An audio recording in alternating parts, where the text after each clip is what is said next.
شروع کرتا ہوں اللہ کے نام سے جو بڑا مہربان اور نہایت رحم کرنے والا ہے۔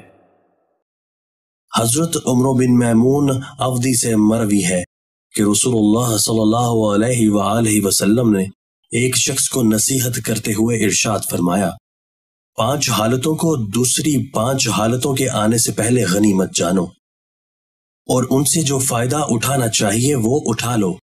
غنیمت جانو جوانی کو بڑھاپے کے آنے سے پہلے، اور غنیمت جانو تندرستی کو بیمار ہونے سے پہلے، اور غنیمت جانو خوشحالی اور فراغ دستی کو ناداری اور تنگ دستی سے پہلے، اور غنیمت جانو فرصت اور فراغت کو مشغولیت سے پہلے، اور غنیمت جانو زندگی کو موت آنے سے پہلے۔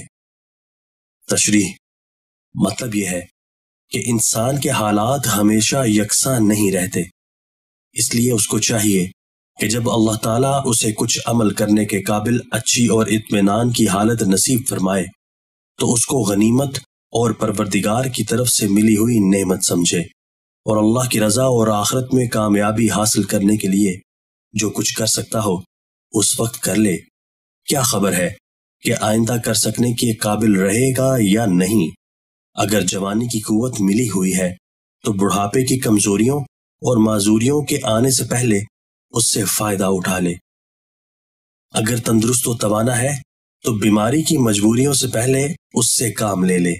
اگر خوشحالی اور مالی وسعت اللہ نے نصیب فرمائی ہے تو افلاس اور محتاجی آنے سے پہلے اس سے فائدہ حاصل کر لے، اور اگر کچھ فرصت ملی ہوئی ہے تو مشغولیت اور پریشان حالی کے دن آنے سے پہلے اس کی قدر کر لے اور کام لے لے۔ اور زندگی کے بعد بہرحال موت ہے جو ہر قسم کے اعمال کا خاتمہ کر دینے والی ہے، اور اس کے ساتھ توبہ و استغفار کا دروازہ بھی بند ہو جاتا ہے۔ اس لیے زندگی کے ہر لمحہ کو غنیمت اور خدا داد فرصت سمجھے اور اس سے فائدہ اٹھانے میں غفلت نہ کرے۔